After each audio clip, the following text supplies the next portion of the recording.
pagkain sa araw-araw, may damit ka, may sapatos ka, no, may tsinelas ka, o naman na meron ka, pero mo malaking pagpapala yun. May pamilya ka, o buhay lahat, no po, o kung meron mang kinuha, alam niyo yun, kamukha sa amin, may kinuha, yung baby namin, no? Pero lahat ng yan, biyaya ng Panginoon. So, naniniwala po sana tayo na pinagpapala tayo ng Panginoon. Amen po? Okay, sige. So, dito tayo sa ating pag-aaralan po ngayon. Sabi ng Colossians, sige, buksan po natin to, chapter 2 and verse 8. Sige, tayo po tayong lahat. Colossians chapter 2 verse 8. Okay, pag ganitong mga panahon, no, maganda, umiinom kayo ng tubig. Okay, iwas stroke, no po. Tsaka huwag kayo masyadong high blood. Nakaka-trigger ng stroke yan. Mainit pa naman, tapos high blood pa kayo. Ako, wag kayong high blood. Colossians chapter 2 and verse 8. Okay, kung may mga walang Bible po, tabihan niyo po sila. Okay, Colossians chapter 2 and verse 8. Okay, nandiyan na po ba? Okay, pakibasa. Ready, go. Beware lest any man spoil you through philosophy and vain deceit, after the tradition of men, after the rudiments of the world, and not after Christ. Manalangin tayo, Panginoon. Salamat po sa binigay niyo po na pagkakataon na makapagturo ng iyong salita. Tulungan niyo po kami, Panginoon, maintindihan yung katotohanan ng sinasabi ng Bible, hindi yung mga tradisyon na natutunan namin o yung nakalakihan namin, kundi po lahat nang may tuturo po ngayon, lahat po yan nasa salita po ninyo, at tulungan niyo po na yun ang paniwalaan namin, wala na pong iba. Panginoon, gabay niyo po ako sa pagtuturo ko na may bahagi ito na maayos, maintindihan ng bawat isa, at uuwi, Panginoon, na yung natutunan namin, may babaon namin, at hindi lang may baon, Lord, kundi may apply sa aming pagbuhay. Purihin po kayo, Panginoon, sa lahat ng bagay po na ito. Lahat ito'y dinadalahin ko sa lagi ng pangalan, sa pangalan ni Jesus. Amen. Thank you po. Pwede na tayo makupo. Salamat po sa inyong lahat, no? Okay, so ang pag-uusapan po natin ngayon is false belief and teachings versus what the Bible says in remembrance of Jesus. Mahaba yung title natin ngayon, no? Kasi sa panahon po ngayon, marami nang nagtuturo o nakalakihan natin. Pero ano ba yung sinabi ng Bible? Kasi ito po talaga dapat ang sinusunod natin. Tama po? Hindi yung tradisyon, hindi yung nakalakihan mo, hindi yung naturo sa'yo. Pastor, tinuro sa akin ng nanay ko yun. Ibig sabihin, mali. Kung hindi po siya pareho sa Bible, mali po siya. Pasensya na po, pero mali po siya. Amen po?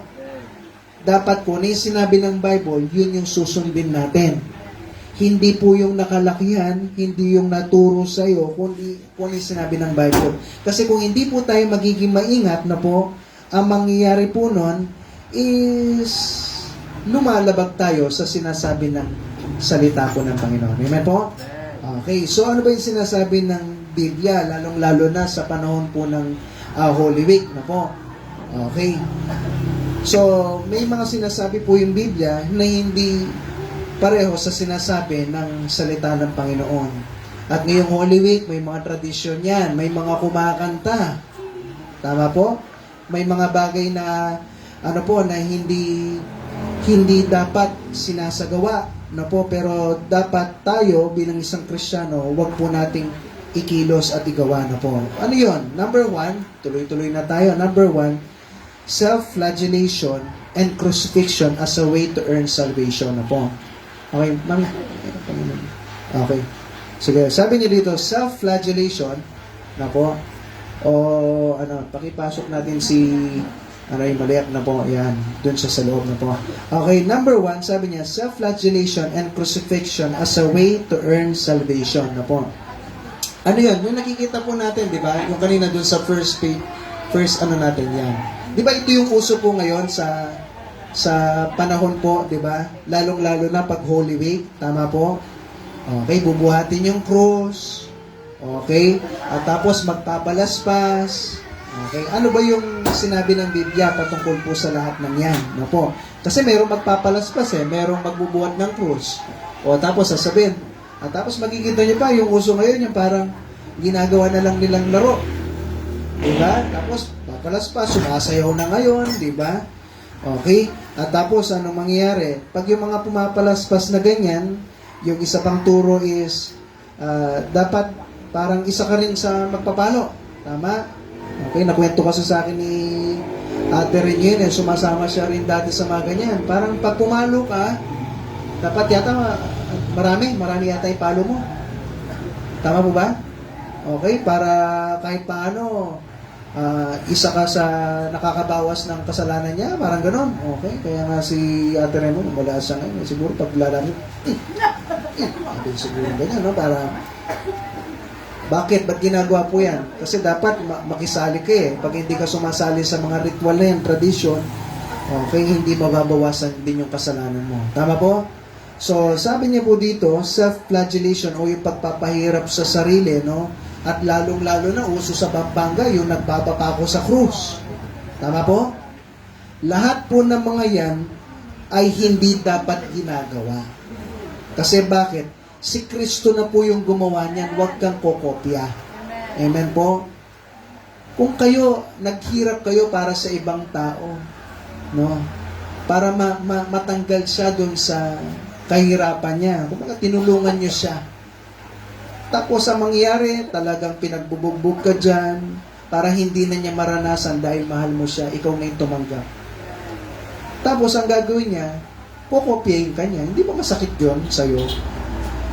Yung kokopyahin ka niya. Kumbaga, parang isang malaking sampal yun na pinapakita mo sa'yo, pinapakita niya sa'yo, kung kaya mo, kaya ko din.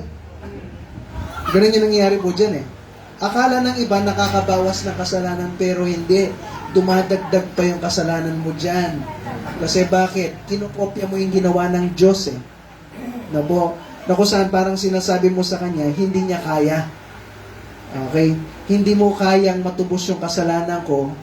Kaya ang gagawin ko, sa sarili kong paraan, gagawan ko ng paraan para mabawasan ko. Kasi kulang yung ginawa mo. Ganun po ang ibig sabihin. Pati ikaw nagpalaspas at nagbuhat ng krus. Amen po, naiintindihan niyo po. Tignan po natin, ano ba yung sinasabi ng Bible? Sabi ng Ephesians chapter 2, marami tayong bubuksan ngayon po. Kaya sana po, magbukas kayo ng Bible para natututunan natin magbukas at lalong-lalo na makikita nyo lahat ng ituturo ko ngayon galing sa Bible. So Galatians, Ephesians, chapter 2, sa mga tabihan nyo sila. No, Carlo, lipat ka na konti dito para tabihan mo sila. Sige, kahit kusog mo yung upuan mo dyan para matabihan lang natin yan, sige. Para kahit paano, makahaginan natin sila. Yung may mga katabi po kayo na hirap magkilipat ng Bible, no? Tulungan po natin sila. Kasi marami tayong bubuksan ngayon. Kasi itatama natin yung maling tradisyon at yung mga nakagisna, no? Sabi ng Ephesians 2 verse 8, For by grace, dahil sa biyaya, are ye saved, ikaw ay naligtas through good works, sabi niya dyan. Ano po nakasulat? Through faith. Kaya ka pupunta ng langit, kaya ka naligtas dahil sa pananampalataya. Sabi niya, and that not of yourselves, diniin niya, hindi sa sarili mo. It is a gift of God. Regalo ng Diyos ang papuntang langit. Tandaan niyo po yan. Sabi niya sa verse 9, not of works, hindi sa gawa mo, lest any man should boast. Ang pagpapahirap sa krus, ang pagpapapako, ang pagpapalaspas, hindi po yan nakakabawas ng kasalanan kasi hindi sa gawa. Amen po? Naiintindihan niyo po? Okay, next. Sabi ng Hebrews chapter 10 and verse 10. So, Galatians, Ephesians, Philippians, Colossians, 1 Thessalonians, 1 Timothy. Ay, tama ba? 1 Thessalonians, 1 Timothy, Titus, Philemon. Okay. Hebrews chapter 10 and verse 10. Sabi niya po dito, by the which will we are sanctified through the offering of the blood of the body of Jesus Christ once for all. Si Kristo, napako siya sa krus minsan para sa lahat. Ibig sabihin, hindi mo na kailangan ulitin pa para makapunta ka ng langit. Hindi mo kailangan magpalaspas, ulitin ko. Tapos ang ginagawa ng mga yan, magsusugat sa likod, tapos papalaspas. Pagkatapos nun, umiinom. Tama? Kasi masakit eh. Tama po? Tama, tumatangod dito, no? Kasi bakit? Biro mo binawasan mo, dinagdagan mo ulit pagkatapos. Naiintindihan niyo po ako yun? Naiintindihan niyo po ako? So hindi po yan ang papuntang langit. Hindi makakabawas ng kasalanan yan. Si Kristo lang daw. Kung sino yung tumanggap kay Kristo, tatanggalin niya yung kasalanan mo. Minsan siya napako sa krus, hindi mo na kailangan ulitin pa. Sabi ng Galatians chapter 2 and verse 21. Ito natin yan. Galatians chapter 2 and verse 21. Okay, sabi niya po dito, Galatians 2 verse 21. Basahin natin sabay-sabay. Total, nabuksan niyo na rin po. Ready, go! I do not frustrate the grace of God, for the righteousness of the Lord that has Kung yung righteousness o yung katuwiran, pakinggan niyo po ay papuntang langit, kung magiging mabait ka, pupunta ka ng langit. Ano sabi niya po dyan? Then Christ is dead in vain. Walang kwenta na namatay si Kristo para sa ating lahat. Pastor, napaka-diretso magsalita. Diretso rin magsalita yung Bible. Kung ang papuntang langit po ay magiging mabait ka, magpapalaspas ka, magbubuhat ka ng krus para mabawasan yung kasalanan mo, then walang kwenta yung ginawa ni Kristo na pinagbubugbog, pinaglalatigo, pinako sa krus para pagbayaran yung kasalanan nating lahat. Walang kwenta lahat yon. Kasi mangyayari, magiging mabait ka lang para makapunta ka ng langit. O di okay na. So, nung silbi ng ginawa ni Kristo na napako siya sa krus. Amen po? So, naiintindihan, no? Sana naliwanagan kayo. Sabi niya po dito sa Isaiah 53 and verse 5. Buksan po natin yan. Isaiah chapter 53 and verse 5. Kaya nilagay ko lahat ng verse dyan para mabuksan niyo po agad. Isaiah 53 and verse 5. Sabi niya po dito, But He was wounded for our transgressions, He was bruised for our iniquities, the chastisement of our peace was upon Him, and with His stripes we are healed. Dahil sa pagdurusa ng Panginoon, kaya tayo daw ay gumaling. Amen po? Lahat ng ginawa ni Kristo, okay, na ginawa niya sa krus, para pagbayaran yung kasalanan nating lahat, siya na gumawa ng lahat ng yan, kaya hindi mo na kailangan ulitin pa. At sabi ng John chapter 19 and verse 30, John chapter 19 and verse 30. So, John chapter 19 and verse 30. Sabi niya po dito, 19 and verse 30. Sabi niya dito, When Jesus therefore had received the vinegar, He said, It is finished. Tapos na. Pag sinabing tapos na, ano ibig sabihin po nun? Tapos na. Ba't niya kaya sinabi yun, no? Para ipakita sa ating lahat na yung ginawa niya sa krus na nagpakahirap, tapos na. Kaya kung tayong lahat nakagisnan natin, para mapatawad ka lang ng Diyos, iniisip mo, kailangan mo lumuhod sa asin, lumuhod magmula dito hanggang dun sa altar para patawarin ka ng Diyos, magpakahirap, magpalaspas, magbuhat ng krus, pahirapan mo yung sarili mo bago ka patawarin ng Diyos, mali po yun. Hindi ganun yung Diyos natin. Amen po? Kung kayo mga magulang ni Alex dito, tatay, nanay, si Ate Laika, si Ate Ren, si Ate Ruby, si Ate Kate, si Kuya Brian, Ate Angeli, si Kuya Dennis. Okay, nandiyo si Ate Sarah, Kuya Paul, Ate Karen, si Nanay Sonia. Okay, may mga magulang dito. Mukhang magulang, meron. Nadabiro lang na. Kung yung kayong mga magulang, pupunta yung anak mo sa'yo, sinugad niya, naglaslas siya, Ma, ito, Pa, please patawarin mo na ako. Sinaktan ko na yung sarili ko para patawarin niyo ako. Patawarin niyo ako, kinuha niya yung cutter, ginaganyan. Matutuwa kayo. Hindi, di ba? Anong mararamdaman niyo? Anong klase kong magulang? Ba't hindi maintindihan ng anak ko, hingi lang siya ng tawad sa akin? Papatawarin ko siya. Amen po? Kung ikaw nga mapagmahal sa mga anak mo, kahit gano'n pa katigas yung ulo niya, yung Diyos pa kaya? Kaya huwag niyo pong isipin na kailangan mo munang saktan yung sarili mo bago ka kapatawarin ng Diyos. Mali po yun. Hindi po gano'n ang sinasabi ng Biblia. Amen po? Tuloy natin. Okay. Number 2. Yan yung turo ng pangalawa. Next po.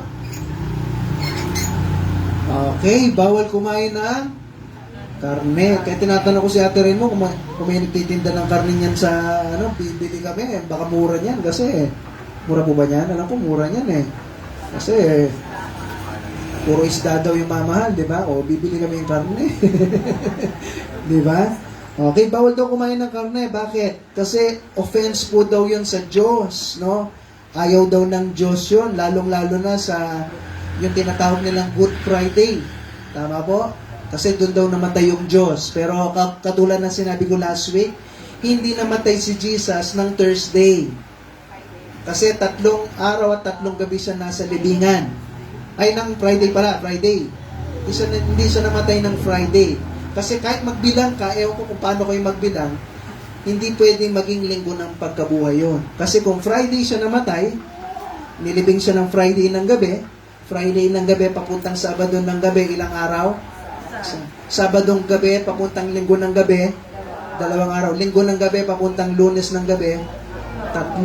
So, Lunes ng pagkabuhay siya. Hindi siya pwede. Pinamatay si Kristo Wednesday. Okay. Wednesday ng gabi, papuntang Thursday ng gabi, 1 araw. Thursday ng gabi, papuntang Friday ng gabi.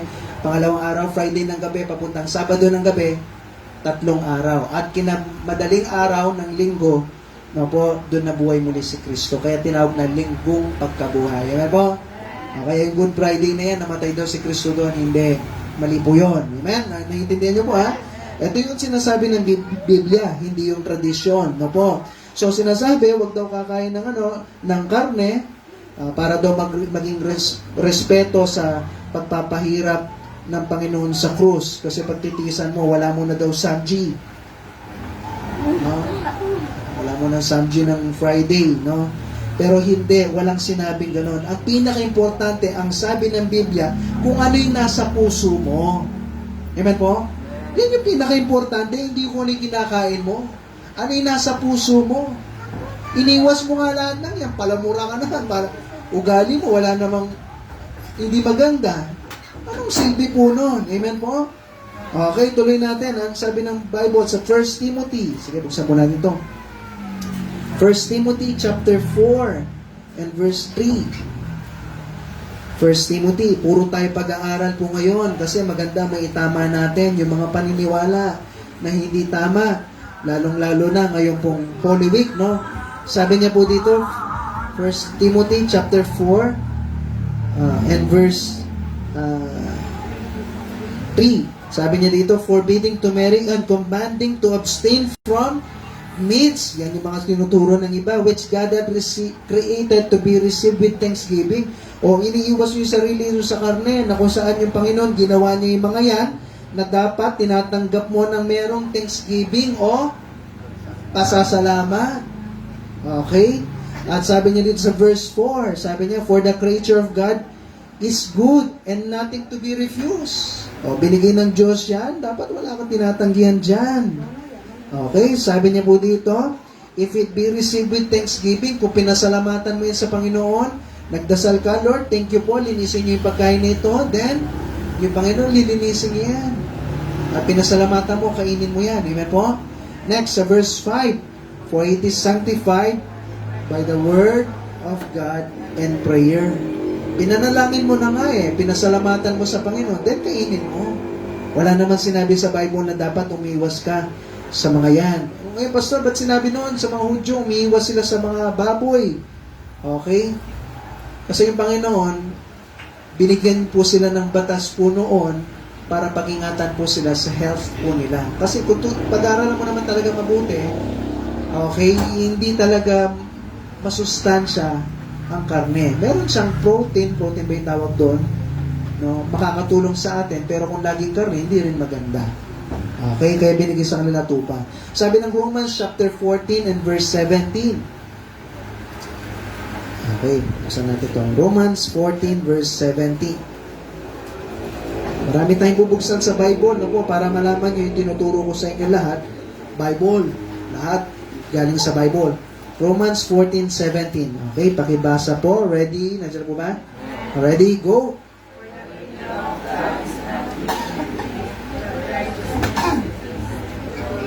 Yan, yung kaharian ng Diyos, hindi naman usapang pagkain yan no? O karne, o inumin, kung hindi katuwiran, kapayapaan, ang sabi niya po dyan, at Yung Holy Ghost, yung banal na spirito. Anin mo yung kinakain mo, inayos natin sa pagkain, pero pagdating mo naman sa simbahan, no, yung pamumuhay naman natin, ang pangit naman sa harap ng Diyos, anong silbi po nun? Tama po? Ang gusto ng Diyos, yung puso po natin, may ayos. At kung ano yung nasa puso, yan yung lumalabas. Kung ano yung nalalagay mo dyan sa loob mo, yan yung lumalabas. Amen po? Kagaya nga nung tinuro ko po sa inyo noon.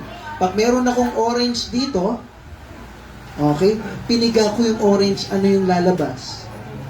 Orange juice. Tama po? Pag piniga ko ba ng tamang-tamang piga, lalabas grape juice. Pag piniga ko na siguro sa tamang temperature at tamang pressure, lalabas apple juice. Hindi. Kung ano yung nasa loob ng orange, pag piniga, lalabas. Kaya kung ano yung nasa loob mo, yan yung lumalabas. Kaya dapat may ayos natin yung nasa loob. Amen po? Yung kinakain mong yan, tama, may ayos mo yan. Lalong-lalo na yung mga mahihilig sa mga mataba sa inyo, ano po? At saka sa mga, yung mga cholesterol, no? Lalong-lalo na, kung crispy pata yung inahin sa inyo, Pastor, minsan lang, no? Kayo sisig, no? Yung mga masasarap na yan, no po? Okay, mga dinuguan, yung mga yan. Ay, masasarap lahat ng mga yan, no po? Yung mga inahain nyo dito sa church. Pero lahat po ng yan, okay, kahit ayusin mo yan, kung wala naman yung pag-aayos sa puso, hindi rin natutuwa yung Diyos. Ano po? Tuloy natin. Next po tayo. Number 3. Mabilis na po. Bawal daw mag-travel during Holy Week. Okay, kasi daw, delikado. Tama, alam niyo, tumatama ako, no? Yan yung mga bawal daw. Okay, delikado, disrespectful sa Panginoon, o kaya malas. Okay? Lalong-lalo na kung nag-travel ka ng Good Friday o kaya Black Saturday. Yan yung tinuturo nila. Kasi bakit? Alam niyo kung bakit? Alam niyo yung malas pero hindi niyo alam ano yung dahilan. Bakit daw? Kasi namatay daw yung Diyos. Patay yung Diyos sa araw na yun. Wala tayong Diyos. Sa Good Friday na tinatawag nila Black Saturday. Patay na siya eh. So, huwag ka magbibiyahe kasi patay yung Diyos. Di kanya kayang protektahan. Mali po yun. Ano po? Namamatay ba yung Diyos? Hindi. Ano po? Yung katawang physical na katawang tao ni Kristo namatay. Pero hindi naman namatay yung Diyos. Amen po? Hindi namamatay yung Diyos natin. At kahit kailan hindi siya absent, no po, lagi siyang present at control niya, tinitingnan kanya, pinapanood niya tayo, pinoprotektahan niya tayo. Sabi ng Psalm, tingnan po natin yan. Maganda mag-uwitan nyo to sa Bible nyo para minsan nabasa mo ulit, mapanghawakan nyo po ito na mayroong protection tayo ng Diyos. Sabi ng Psalm chapter 121, verse 7 to 8, na po. Basahin natin to para basahin natin na malakas. Na po, ready, go!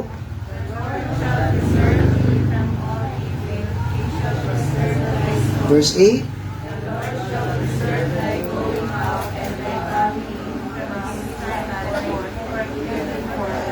Pag may sinabi ba yung Diyos, tinutupad niya po ba? Sabi ng Bible, sa verse 8, preserve ka daw niya. Pag sinabing preserve, iniingatan, no? Tinatabi.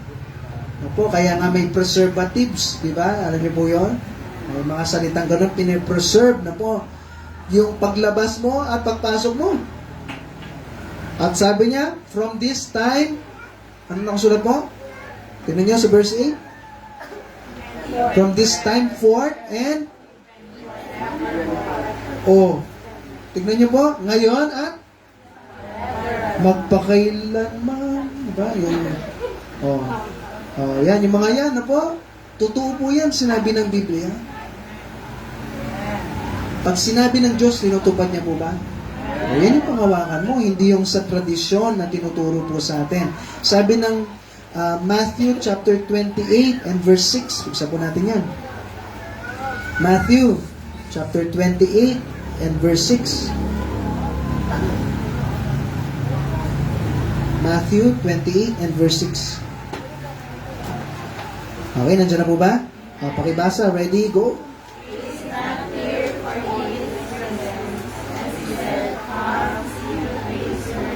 Yan, tandaan niyo po yung Diyos natin buhay. Amen po? Okay, maraming mga iba't ibang Diyos-Diyosan ngayon at iba't ibang mga relihiyon na nagtayo. Patay na yung mga nagtayo na yan. Ang iglesia, si Manalo, patay na yan. Yung si Muhammad, patay na yan. Si Buddha, patay na yan. Lahat ng mga iba't ibang religion, no po, patay na ang mga founder nila. Pero si Kristo, buhay. Amen po? At kung pumunta ka sa libingan niya, sa bansang Israel, wala siya doon.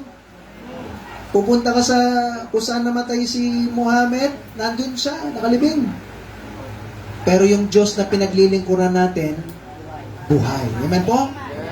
Okay, at kaya kanyang protektahan. At sabi niya, ito pa ang pangako niya, Hebrews 13 and verse 5. Tingnan po natin yan, Hebrews chapter 13 and verse 5. Hebrews chapter 13 and verse 5. Sabi niya po dito, let your conversation be without covetousness and be content with such things as you have, for he hath said, I will never leave thee, nor forsake thee. Sa Tagalog, hindi kita iiwan, ni pababayaan man. So, ibig sabihin, pag sinabi ng Diyos yan, tinutupad niya kaya? Pastor, ba't na-aksidente ako, ginato ganyan? Alam ng Diyos yan. Amen po? Okay? At kahit kailan hindi kayo iiwan at papabayaan ng Diyos. Sinungaling yung Diyos kundi niya tutuparin po yan. Okay? So, naiintindihan po na kung saan yung Diyos kahit kailan, kahit nasaan, wala kang matatago sa Kanya. No? Kaya nga sabi ko sa inyo, hindi ko kayo kailangan bantayan. Yung Diyos yung nagbabantay sa inyo at kaya Kanyang protektahan at nakikita Kanya kahit saan ka pumunta. Amen po? Okay, tao lang hindi nakakakita sa atin pero yung Diyos nakikita Kanya. Number 4. Yan, ano po yung nakasulat dyan? Number 4. Alam niyo po yan? Ano tawag po dyan kasi? Palaspas. Ano yung ginagawa sa likod? Penitensya. Hindi, yung pangpaspas niya, hindi pa palaspas din yan? Palaspas din, no? Balaspas? Anong balaspas? Okay. So, ano po ito? Ang paniniwala na kung saan pag nilagay mo yan sa bahay mo, matatanggal yung mga masasamang spirito. Kaya nga yung mga iba siguro, pinapapalo nila sa anak nila. Lumabas ka! Masamang spirito! Okay? Na kung saan, yan daw, pampatagal ng masamang spirito. At yung Diyos, i-bless ka niya at magbibigay ng swerte sa'yo. Okay, pag display mo yan. Kaya pala noon, nung bata ako, may naka-display din sa amin, sa screen namin, meron nakalagay na gano'n. Kala ko kung ano yun. Pinalikabukan lang, kala ko kung ano. Yung po pala yun. At meron rin kami yung pungsoy ba yun? Ano yun? Pungsoy ba yun? Yung mayroong, yung may salamin sa gitna. At tapos nagkaroon ng pelikula na pungsoy. Tapos naiwan ako mag-isa sa bahay. Tapos wala yung salamin doon sa gitna, patay.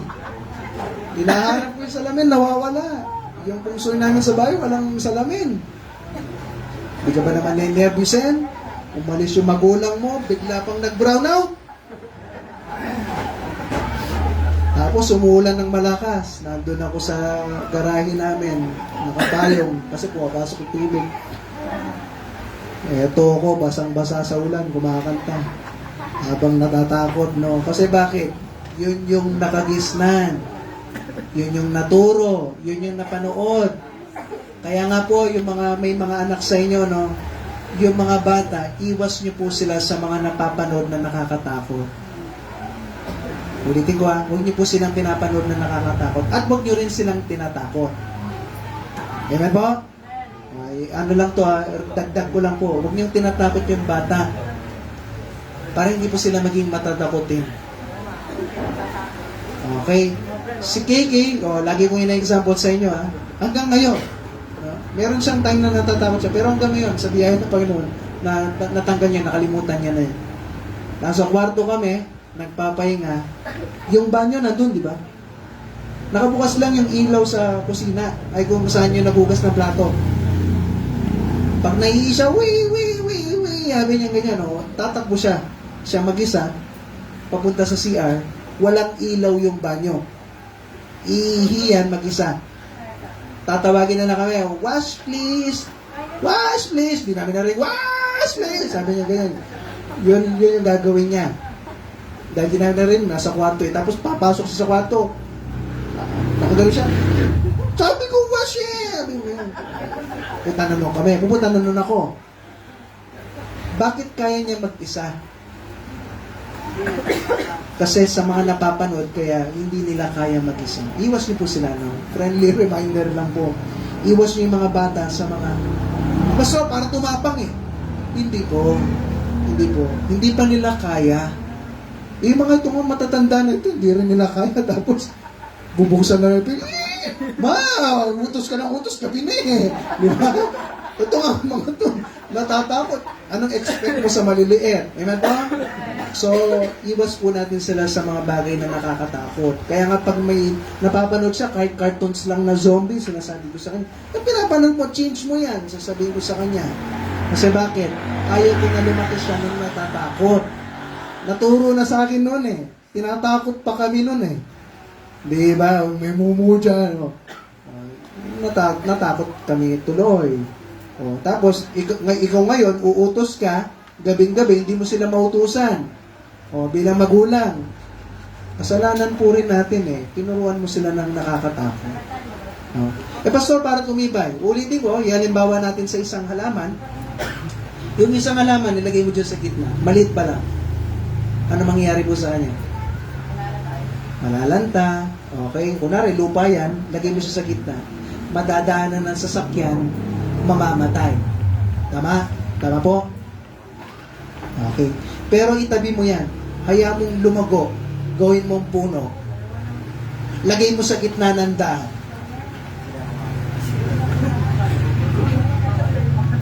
Sino mamamatay? Yung makakabangga. Tama po? Ganon din sa mga bata. Habang maliit pa lang, huwag niyong iparanas yung hindi dapat nila maranasan. Hayaan niyo silang tumibay. Okay? Bago lumabas sa mundo, para pag matibay na sila, kaya nilang tumayo sa tama. Yan na po. Tuloy natin. Sabi niya po dito, na kung saan wag tayo maniwala sa mga pantries na yan. Ano bang, saan ba nila nakuha po yan? Sabi ng John chapter 12. Okay? Tandaan niyo po, ginamit po ito as a symbol na ginagalang po nila, ino-honor po nila yung Panginoon nung pumasok si Jesus sa Jerusalem. Sabi ng John chapter 12 and verse 13. So, John chapter 12 and verse 13. Sabi niya po dito, took branches of palm trees and went forth to meet him and cried, Hosanna, blessed is the King of Israel that cometh in the name of the Lord. So, pinurihan nila yung Panginoon, ginamit po nila yung palaspas na sinasabi niyo po dyan, o yung palm trees. Pinupurihan nila yung Panginoon. Pero hindi po ito isang magical instrument na pag nilagay mo yan sa bahay mo, mabe-bless ka ng Panginoon. Hindi po totoo yun. Hindi tayo naniniwala sa swerte. Pati sa malas, hindi rin. Apo? Biyaya lang po ng Panginoon. Kaya po tayo pinagpapala. Sabi ng Jeremiah 17 and verse 7. Buksan po natin yan. Ang dami natin binubog sa basura. Parang daming, ang hirap magbukas. Tutulungan po namin kayo, ano po, sa pagbukas. Pero kaya ganito yung ginagawa natin para makita nyo lahat ng tinuturo ko po sa inyo galing sa Bible. Kasi hindi naman religion ang tinuturo natin po sa inyo. O itinuro ng pastor lang. Kung hindi tinuro ng pastor, gamit yung Bible. Sabi niya po dito sa verse 7, nandiyan na po ba? O, pakibasa po. Ready? Go!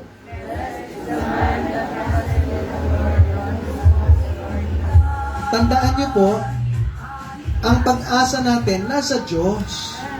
Wag yan yung palaspas yung maging pag-asa mo. Ay, alagay ko ito eh.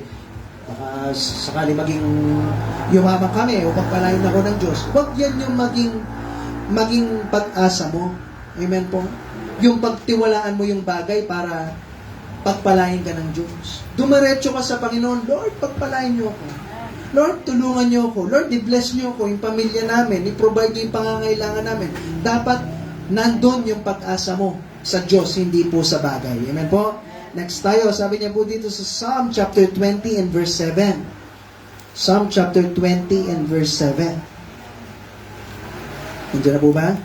Psalm 20 and verse 7. Pakibasa po, ready, go.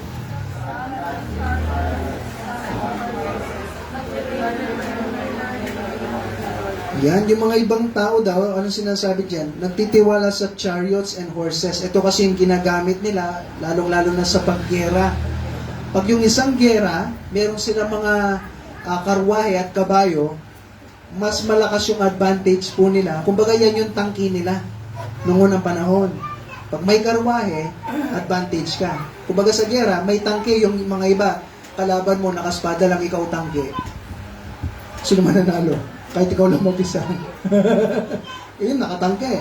Tama po? So, ganun din po sa sinasabi po dito. Yung mga iba, pinagtitiwalaan yan.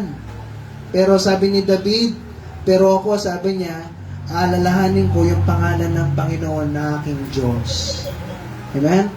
Pag pera ang pagtiwalaan nyo, o yung iba't ibang bagay, o yung malapit ka sa mayor, lalong-lalo ng eleksyon, malapit ka sa barangay captain, kaya pagpapalain ka, hindi. Ang pag-asa po natin, nasa Diyos. Amen po? Okay, good. So, ito po yung pwede natin matutunan na kung saan ang biyaya at pagpapala nandyan yan sa pananampalataya at pagtitiwala natin sa Panginoon. Amen po? Hindi sa anting-anting. No? O yung sa mga sinusuot nyo, baka mamay may sinusuot-suot ka pa dyan. Ay, pag nasuot ko to, poproteksyonan ako ng Diyos. O meron nangyari po, ganito. Okay, kasama namin sa church, mayroon siyang kasama sa trabaho. Saan kayo pupunta? Magmumotor kami hanggang Manawag, papabless namin yung motor. O, pagpunta. Wala nangyari. Pinabless. Pag-uwi, napanggasin mo. O, meron ng rosaryo, ha? So, anong pinapakita dito? Wala doon. Amen po? Wala doon ang proteksyon. Wala doon sa kung sinabi po dyan.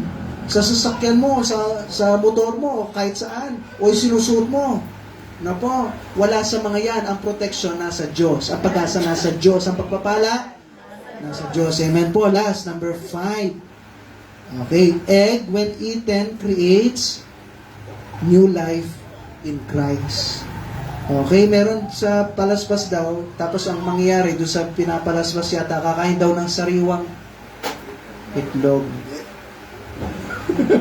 Sariwang itlog, no? Pero kung pinahirapan ka na, tapos kakain ka pa ng sariwang itlog, no? So, ganyan po daw. Bakit ginagawa? Para magkaroon ng pagbabagong buhay. Okay? Pero kung babasahin niyo yung Bible, walang sinabing ganyan sa Bible. No po? Oo, tama yung itlog, parang mayroong simbolo yan na bagong buhay, tama? Kasi may buhay sa itlog. Tama po? Okay, mangingitlog yung manok, tapos magiging sisiw yon. Pero wala pong sinabi na pag kinain mo yan, magkakaroon ka ng pagbabagong buhay. Kasi ang pagbabagong buhay, nasa Panginoon. Kaya niyang baguhin yung buhay natin. Amen po? Sabi niya dito sa 2 Corinthians, okay, matatapos na po tayo. Ito na lang, basahin na lang po natin to. Tapos na tayo. Sabi ng 2 Corinthians, chapter 5, and verse 17. 2 Corinthians, chapter 5, and verse 17. Okay? Nandiyan na po ba? Basahin natin sabay-sabay. Ready? Go! Therefore, if any man be in Christ, he is a new creature. All things are passed away. Behold, all things are become new. Pag kung sino daw yung na kay Kristo, okay, bagong nilalang ka na. Amen po? May pagbabagong buhay. Iniwan na yung dati, at ngayon meron ng bago. Amen po? Kaya kung Kristiyano ka na, dapat meron pagbabagong buhay. Kung yung sinabi, Kristiyano na siya, tapos walang pagbabagong buhay, walang pinagbago, may malaki yung tanong doon, binago ka ba talaga ng Diyos? Amen po? Kasi kung totoong Kristiyano ka na, babaguhin ka ng Diyos. Sabi ng John chapter 11 and verse 25. Okay, buksan natin ito. John chapter 11 and verse 25.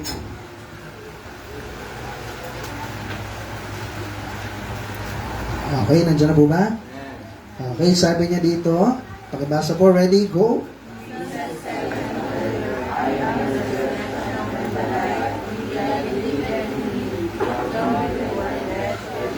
Yan, si Kristo sinabi niya, siya daw yung resurrection, siya yung buhay, na po, siya yung bagabuhay muli, at siya yung buhay. Kung sino daw yung naniwala kay Kristo, kahit patay ka na, mabubuhay ka. Anong ibig sabihin nun? Ang sinasabi po ng patay sa Biblia, hiwalay. Kahit hiwalay ka sa Diyos, mabubuhay ka ulit. Babalik niya yung relasyon na maayos natin sa Panginoon. Amen po? Ang pagbabagong buhay, nasa Panginoon yan. At last verse, sabi niya po dito, ay pangalawa sa last, sa 1 Peter chapter 1 and verse 3. Okay, 1 Peter chapter 1 and verse 3. Sabi niya po dito, Blessed be the God and Father of our Lord Jesus Christ, which according to His abundant mercy hath begotten us unto a lively hope by the resurrection of Jesus Christ from the dead. Dahil kay Kristo, nabuhay siya muli sa mga patay, at kung sino'y tumanggap kay Kristo, inamin niya na meron siyang kasalanan, pinagsisihan niya yung kasalanan niya, at sinabi niya kay Kristo, Lord, dalhin niyo ko sa langit balang araw, babaguhin ka daw ng Panginoon. Amen po? Okay. So, tandaan nyo, walang kinalaman ng itlog sa spiritual na buhay. Okay? Lalong-lalo na yung mga bawang, kontra aswang daw. Hindi totoo yung mga yan. Hindi totoo yung mga yan.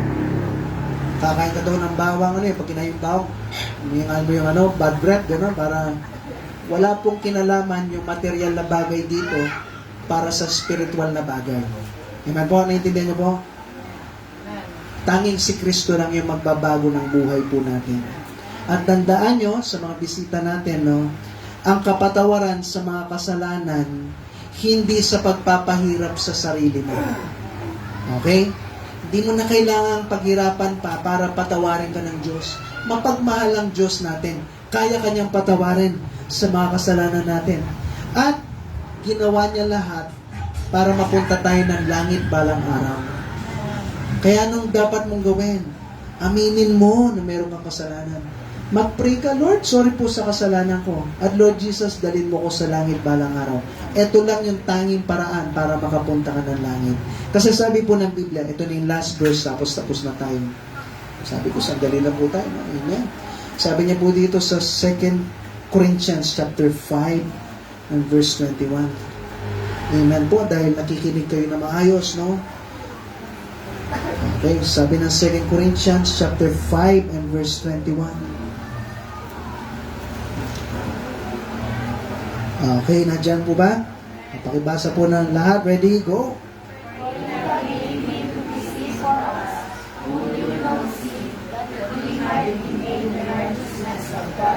Tandaan niyo po, ngayong Holy Week, si Kristo yung namatay para sa atin. Ang sabi ng Bible, for He had made Him to be sin for us. Yung Diyos sa maginawa si Kristo na makasalanan.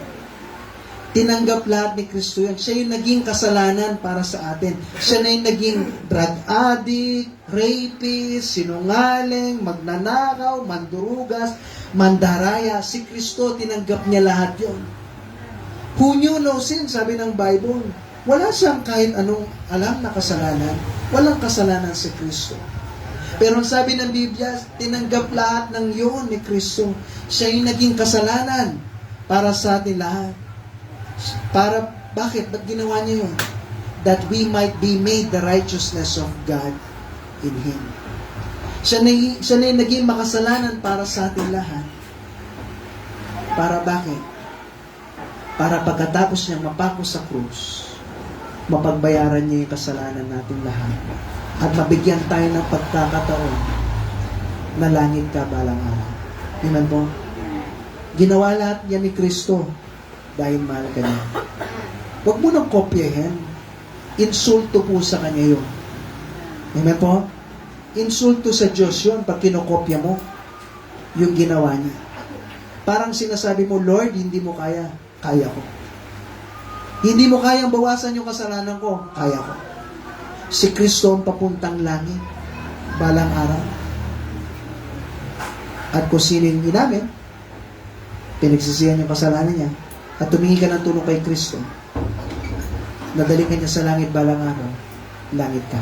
Hindi mo na kailangan magpakahirap pa. Hindi mo na kailangan mag-ritual pa. Magdasal neto, kumanta ng mga ganyan, para mabawasan yung kasalanan mo. Hindi sa gawa mo, kaya ka pupunta ng langit, na pag-aralan natin kanina. Kahit anong gawin mo, hindi ka pupunta ng langit. tanging si Kristo. Amen po. Tayo po tayo na. Tapos na tayo. So, habang nakapikit na mata, nakayuko yung ulo. Sana naintindihan niyo po yung lesson natin na kung saan kahit anong gawin natin, hindi yan ang papuntang langit. Habang pinapatugtog yung ating invitation song, tandaan niyo po, ang papuntang langit, si Kristo lang, wala nang iba. Kung meron po dito na hindi ka pa sigurado, balang araw langit, si Kristo namatay sa krus para pagbayaran yung kasalanan mo at kasalanan mo. At sabi ng Biblia, pag ikaw, inamin mo na meron kang kasalanan, pinagsisihan ng mga kasalanan, at tumingi ka ng tulong kay Kristo na dalhin niya sa langit balang araw, pupunta ka ng langit. Hindi sa mabuting gawa, hindi sa palaspas, hindi sa mga ginagawa natin na pagpapakahirap sa sarili natin para makapunta ng langit. Tanging si Kristo lang ang papuntang langit, wala nang iba. Kaya sana wala magpalaspas dito naman. Isang insulto yan sa Diyos kapag ginawa po natin. Pastor, ito kasi nakagisnan natin. Kung ang nakagisnan mo ay isang insulto sa Diyos, huwag niyo na pong gawin. Hindi po natutuwa yung Diyos dyan. Imbes na mababawasan yung kasalanan mo dahil humingi ka ng tawad sa Panginoon, madadagdagan pa yan. Humingi natin ng tawad sa Diyos, mga kasalanan. Kung hindi ka pa sigurado, balang araw langit, ang sabi po ng Biblia, aminin mo na meron kang kasalanan. Pagsisiyan ang mga kasalanan at humingi ka ng tulong kay Kristo na dalhin ka niya sa langit balang araw. Ito lang yung magiging dahilan para langit ka. At sa mga Kristiyano na po dito, sana natutunan po natin yan. At kung ano may mga natututunan natin paglinggo, ikilos naman natin. Sabi ko nga po sa inyo, ayaw ng Diyos ng plastic. Gusto ng Diyos na maglingkod tayo ng totoo sa Kanya. Bawat isa dito, naniniwala ko, gusto mo na pakinggan ng Diyos yung mga panalangin natin. Pero paano papakinggan mo ng Panginoon yung panalangin kung ikaw mismo patuloy ka sa kasalanan? Iayos na natin yan sa Panginoon. Hihingi mo na ng tawad yan sa Panginoon. At itama na natin yung sarili natin sa Kanya. Yung mga pinaglalaban pa natin na mga bagay na kagustuhan natin, mga kasalanan na alam mo na hindi naman natutuwa yung Diyos dyan, huwag mo nang ipaglaban niya. Kasi yung Panginoon, hindi po siya nagbibiro. Soon, kakailanganin mo yung tulong niya. At naniniwala ko, pag kinailangan mo yung tulong niya, gusto mo naman na pakinggan ka niya. Pero sabi ng Biblia, pag may tinatago tayong mga kasalanan, yung Diyos hindi kanya papakinggan. So, anong gawin natin? Itama po natin yung buhay natin para pakinggan tayo ng Diyos. Sige po, manalangin tayo. Salamat po sa pakikinig niyo, Panginoon. Salamat po sa napakinggan po namin na salita po ninyo. Tulungan niyo po kami, Panginoon, sa mga natutunan namin na huwag na kaming maniwala sa mga ritual, tradisyon na nakagisnan po namin. Kung hindi po simula ngayon, sa natutunan po namin, sa salita po ninyo, marami kami nabuksan ng mga verses sa Bible. Ito yung maging dahilan na kung saan paglilingkuran namin kayo ng totoo. At yung mga ritual at yung mga nakagisnan namin, hindi na po namin gagawin. Kasi hindi po kayo natutuwa sa mga bagay po nito. Panginoon, tulungan niyo po na wag lang namin ito napakinggan kung hindi po isasagawa po namin sa aming pambuhay. At sa pag-aalala namin ngayong Holy Week, Panginoon, inaalala namin yung pagkamatay niyo. Tulungan niyo po kami, Panginoon, na wag namin sayangin itong bakasyon po na ito, na Holy Week, magkikita-kita ng mga kamag-anak po namin, maging paraan po ito, Panginoon, na kung saan maging bukas po kami na testimony, bukas na Biblia, na kung saan makita ng mga mahal namin sa buhay, na meron kaming Kristo sa puso at ibahagi namin kayo sa kanila na kayo yung tagapagligtas, wala na pang iba. Panginoon, purihin po kayo sa lahat ng bagay po nito. Lahat yung dinadalayan ko sa dakilang pangalan, sa pangalan ng Jesus. Amen. Thank you po sa inyo lahat. Pag-pray lang natin ang ating offering na po. Hingin ko si Kuya Paul na ipag-pray niya yung ating offering.